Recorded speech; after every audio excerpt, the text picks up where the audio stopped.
in social settings, I'm not the extroverted type. Like I can talk to people. Like I'm not like but it takes a lot for me to open up to someone because I was so guarded. Um yeah, that's what I want to get to the point I was trying to make, that losing so many people that I cared about made me so guarded that it would that from I would say after high school and through college, like it made me kind of closed off to some people. Right. Um, I would be a very surface level friend where we would just talk about school stuff. Like I would see other classmates like in high school or in college going out to lunch with each other, doing this, that, and whatever. But no one would ask me to hang out with them. I wouldn't ask people to hang out with them. Um, because like I was just used to being like in quotations like a loner, you know? Like Right. that was Yeah. my comfort zone, which is not, it So was just a defense mechanism. at that point, I wouldn't even call it a self. I would call that just self-deprecation because you just low self-worth at that point. Kind of just like, Yes. oh, I deserve this. Like I feel you. In fact, I do that shit now. I still do that shit. Um, and to be honest, sometimes I think it's for the better. You know, the more people you have in your life, the more wild, dumb stuff happens. Um, Mm. and I feel like me and you can relate on this. And as somebody who has been through some weird shit and lost people over time and people I really cared about over some dumb and sometimes weird shit, the more friends I have around or the more people I keep in my inner circle, the more dumb and weird shit happens. The Mm. the the more I see the sicker side of human beings, to be honest with you. I don't know Like if you what's an could agree with example? this. Um, so I have got a buddy and another buddy. Okay. Um, Mm. before uh, before they actually talked, right? And these are actually two people in my like inner circle, right? Before they talked, one of them would complain about the other one all of the fucking time, and the other one didn't talk to them, didn't say a word to them, didn't do anything, right? I'm like literally like trying to tell this one friend, like, yo, just talk to this guy. Like genuine, not like it's not like they've had a bad first interaction or anything. It's like they genuinely just haven't talked. And this dude's Okay. like, this guy's got a fucking problem with me. This, that, and the other thing. All this and that. And I'm like, why are you coming up with all of these reasons to not associate with somebody that is clearly close with everybody else in this group? It seems to me like you are making excuses and almost trying to make us mad at him for Mm. some reason. Like, to me, I don't care if that came from a self deprecating mindset. I don't care. The way that that was approached and the words that were said and the emotions that were described, it felt like he was trying to steer me in a direction of being upset with one of my really close friends. Yeah. And it's like, if you took 2 seconds to think about that a little bit more in depth than, say, he hates me or he doesn't like me, right? And just take 2 seconds to like extend that, like welcome, like hello, just say hi, Yeah. right? I guarantee you make a really good friend out of him. And here we are almost a year later after I forced him to talk to him, right? Yeah. And they're like, they talk more than me. Yeah. You know what I mean? But like that sick side of humanity, it comes out when there's just a little bit too much social interaction going on that people start feeling like excluded. People start feeling Mm. a certain way.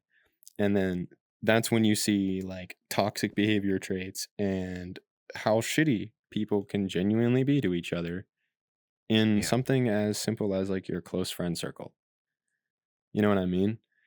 Um, and I feel like, again, like why I relate to what you're saying is if you take that step back in a way, you make those observations a lot more because you're not the person that's starting it or the person it's about.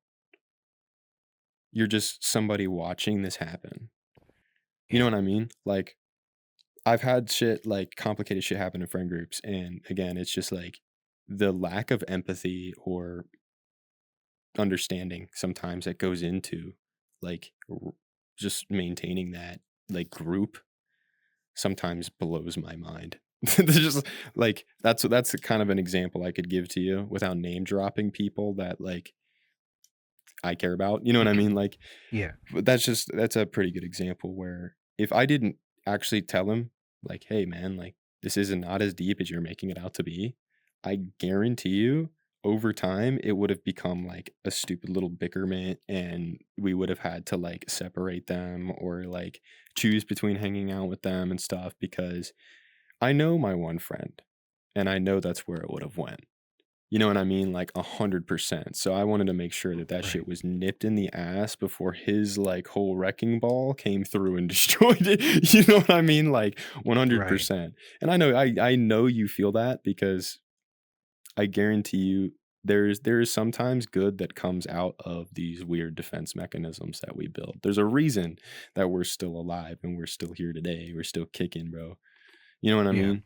And to be honest with you, as much as you've been through, I think most of what majority of us have been through have helped us actually, develop common sense enough to to be able to maintain and hold good close friendships with some of the people that we Yeah. know.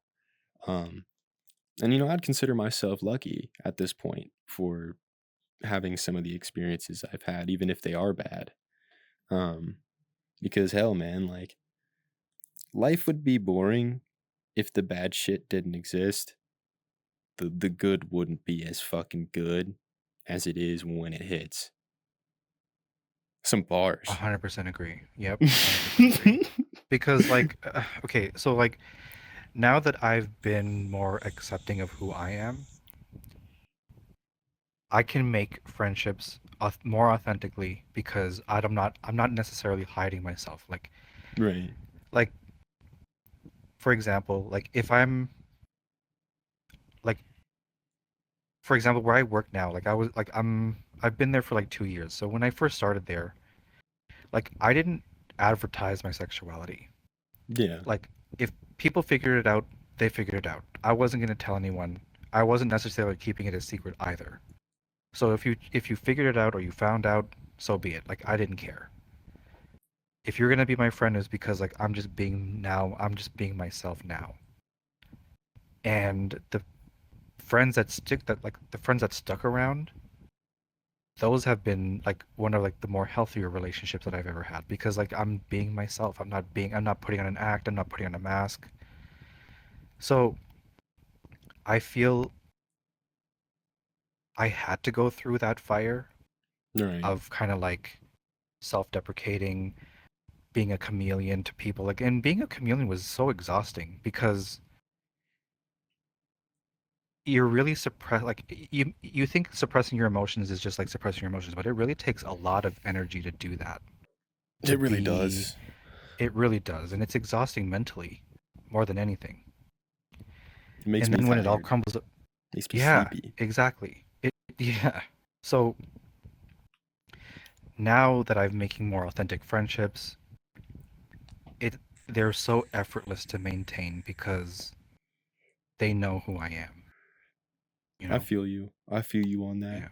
And like, Yeah. that's why it always upsets me when like fucking people that me and you know, or just people that I'm friends with even, or just and shit happens between people because it's like, to be honest, how the fuck are you friends with somebody like you or somebody like me and not as down to earth in certain regards of like communication with people as we are. I mean, I granted I know not everybody has the life fucking experience that me and Yeah. you might have, but it's still like, damn, at this point it's almost common sense to me. Like I treat people a certain way whether they treat me that way or not. I'm going to be a kind person to my peoples in my circle, and I'm going to provide as much as I can for them if I can. You know what I Yeah. mean? Like I'm going to give Yeah. all into my relationships. and I've learned that I'm gonna do that no matter what. Um, but being able to like read that and kind of genuinely source who the fuck you give that to and who you don't, that's when you feel a little bit more valued because Yeah. you know you're giving attention and that you're 100% friendship to the same people who are doing it back, you know? Yeah. And it's not reciprocated. There's no fucking what would you call it? Like stipulation to being friends. It's just Yep. you can exist in the same area and, like sometimes not even speak to each other and just be chilling, Like Yeah. that's that's so interesting. And I mean, I've met a lot of people in my generation especially who cannot do that. If we're talking about this game in particular, hell, there's people in our circle who cannot sit in the same fucking like world for an Yeah. hour Yeah. and just enjoy the presence of their friends. Um, and that is interesting to me. I've always wondered like what goes on in the thought processes of somebody's head. Sometimes it's just ADHD, like. But it is very interesting, dude. This kind of stuff is always like the breakdown of how people work. It's always fun in it. Get into. So Also, here's like self. Mm? oh no, you go.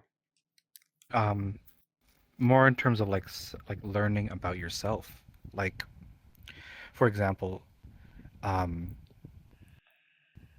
when I was like dating, when I was like in the dating scene like a while back, there was like, how would I put it?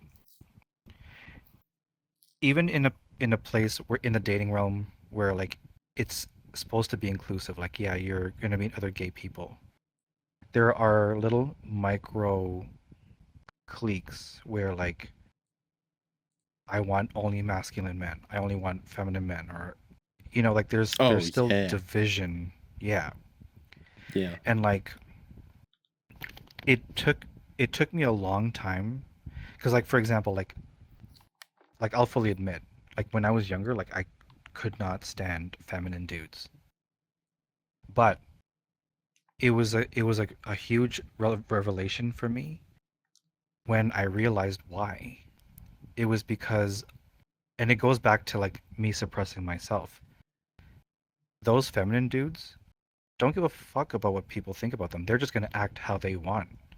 And I Yeah. was subconsciously jealous of that because I had to hide myself to be accepted. But here they are, just being themselves, and I was just like, it was like that turning point was like, oh shit, like So when you're talking about that a was just feminine guy, right? Because I know yeah, I know you were like talking about how the whole like breakdown and division of this is dumb. yeah. But what do you mean by that? Label it. It's more like, I- well, I find that it was more of a Like thing stereotypical when I, feminine gay guy. Is that what you're yeah, saying? Okay. that's kind of what I mean. Yeah, like where they would like where like gay voice, so to speak. You know what I Yeah, mean? gay voice guy. Okay, fair, yeah. Um, Even just like the mannerisms and shit like that. It was more like because I had to be a very controlled person. I couldn't act feminine when I was living at home. I couldn't talk feminine. That kind of like I had to mold myself to be accepted around my dad, to not um, go against the grain, so to speak. If I wanted to live like a peaceful life at home, I had to act a certain way so that he wouldn't be upset. He wasn't abusive, but he just made it clear that like he just wasn't cool with that feminine or dressing a certain way. Mhm. Um, so in order to be comfortable, I had to just do all these things, and growing up without any sense of context to how other people live, I thought that was normal, but it really wasn't. Right. So it I mean, it took me a honestly, while. I'm not gonna lie. If you guys want to see more content like this, then go ahead and hit that subscribe button down below. If you liked it, leave a like, leave a comment or something if you want to see somebody that I haven't talked to yet. On top of all this, right now we're only releasing clips. So once we reach about 200 subscribers, that's kind of the goal, we'll start releasing full episodes. We appreciate everybody that's been here for right now. And don't worry, we'll get there eventually. I love each and every one of you guys. I hope you guys have a great fucking day. Peace. It I mean, it took me a honestly, while. I'm not gonna lie.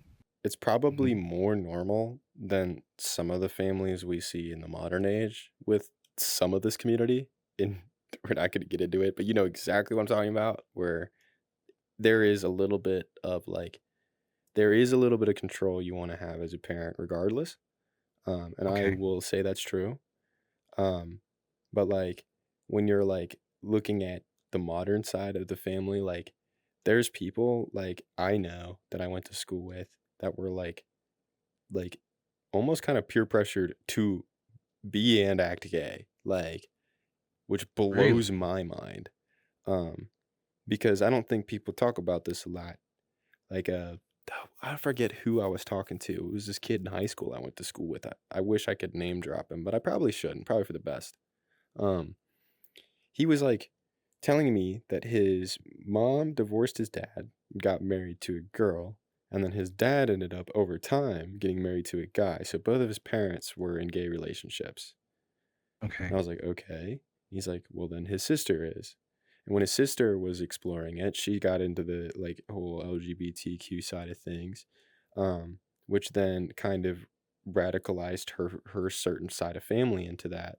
And it got to a point where this person was genuinely confused because they were just so exposed to sexual conversation and this and that that they Right. kind of grew numb to sex, like genuinely numb to sex. Um, Mhm.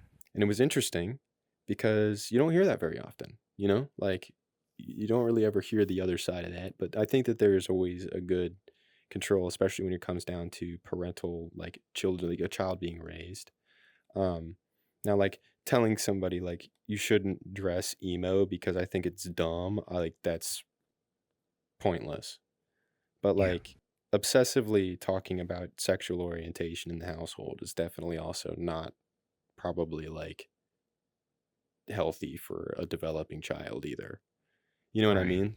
So I think there's a balance between it that would be healthy. The question is where is that balance and how do you how do you find that and how do you start that communication without it Right. being like, scaring the kid away from opening up or, the parents not getting overly concerned one direction or the other.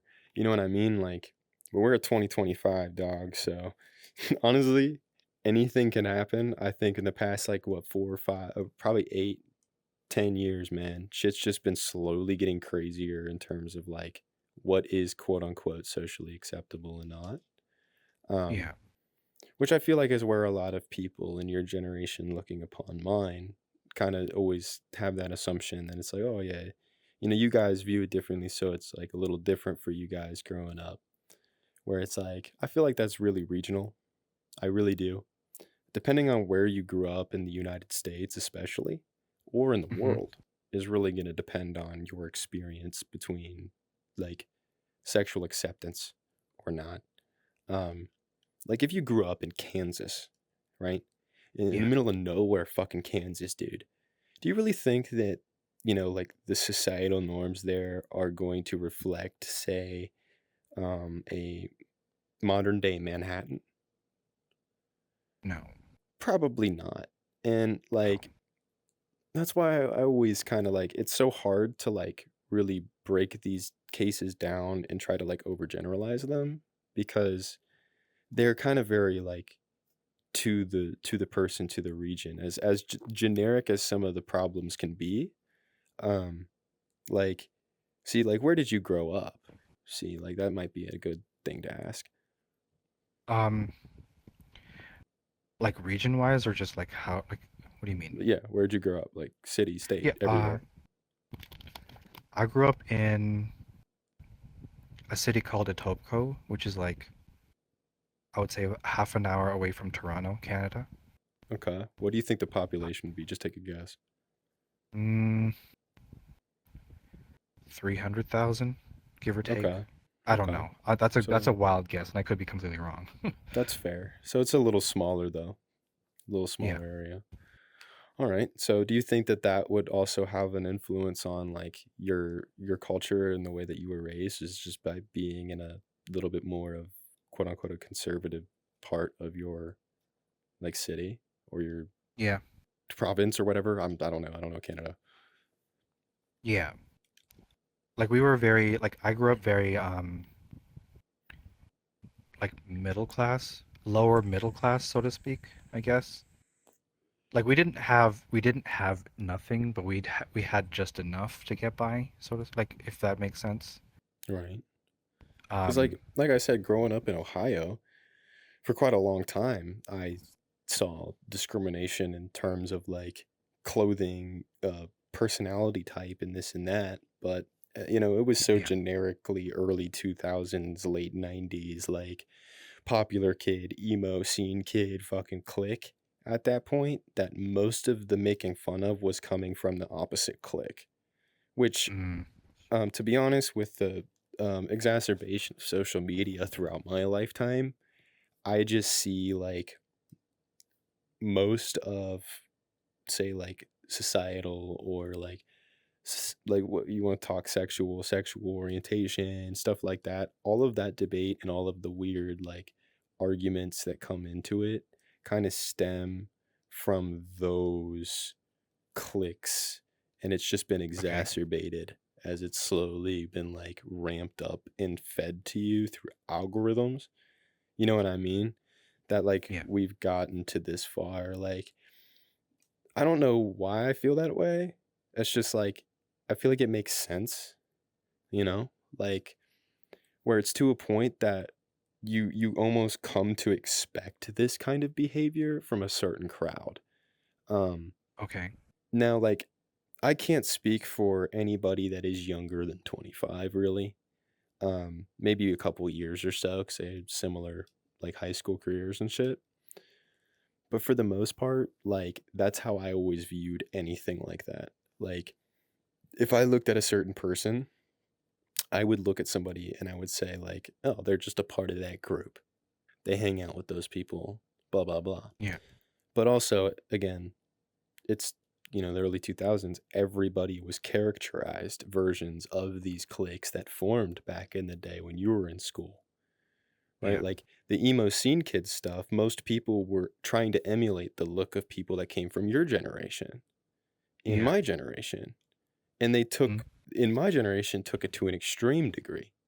Whereas in your generation it was somewhat extreme, but as you said, it was more grungy. Right? It was kind of yeah. like more popular. There was actually like my dad was a part of that crowd too. Like, you know what I Okay. mean? So it was there was a side of the culture, which is probably why you felt so like willing to express yourself that way, that liked doing that. Um, Yeah. and it's interesting to me because it was smaller back then, but it's just been exacerbated now as it's been pasted in front of people's faces. And you know, some of these kids, it's been their entire lives, their family, their mom. You know what I mean? Like Yeah. tattoos, fucking black clothes, this, that, and the other thing. You know what I mean? They like that stuff. They grew up in there. It's their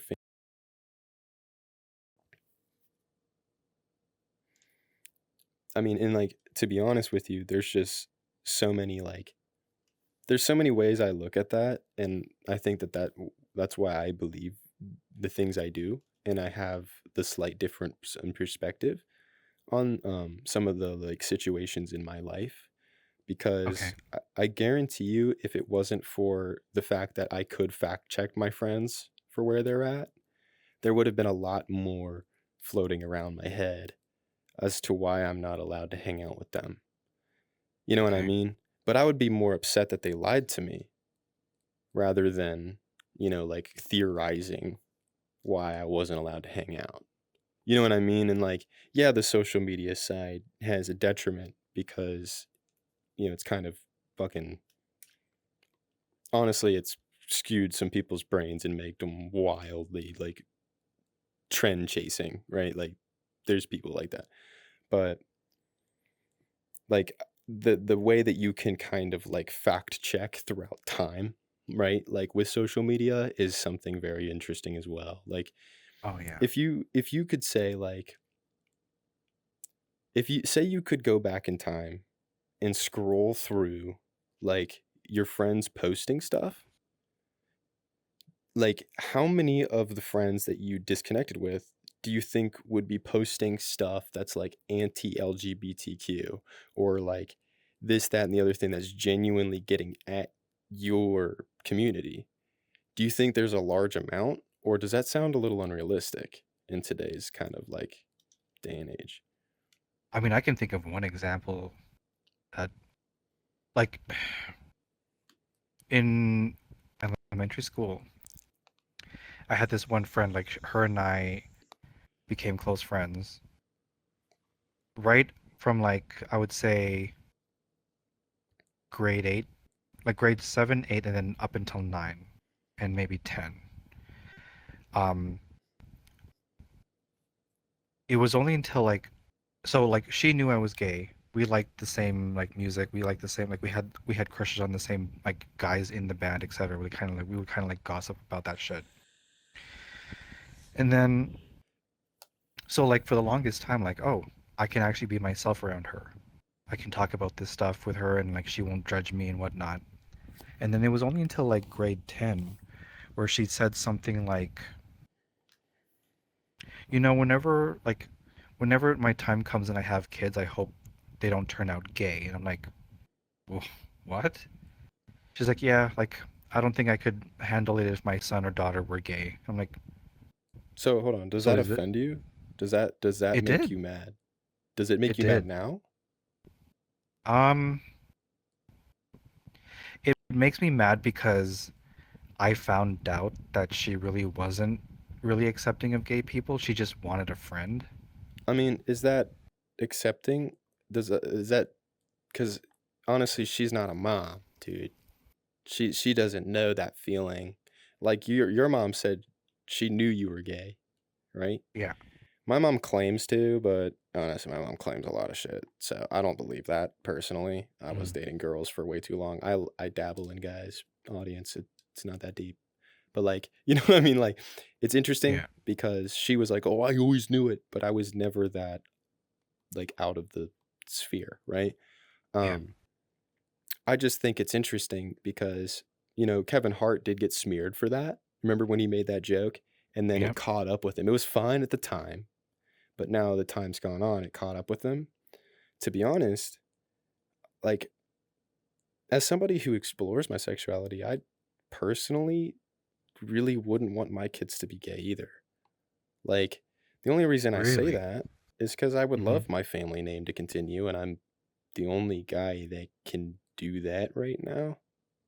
Yeah. So that's kind of important, at least to me, right? Like in terms of like animal, what animal do, which is have baby Yes. and then I make little me and then I die, right? Like Yeah. um that's kind of the only reason I say that. And then I could, assure that my family lineage gets on. I know that's very rudimentary. People will smear me through the mud for that, but that's fine. I could care less, right? Like I'm not going to say that I'm going to take steps to prevent my kid from exploring it. I'm clearly super open about it. And you know that. Like I don't care Yeah. at all.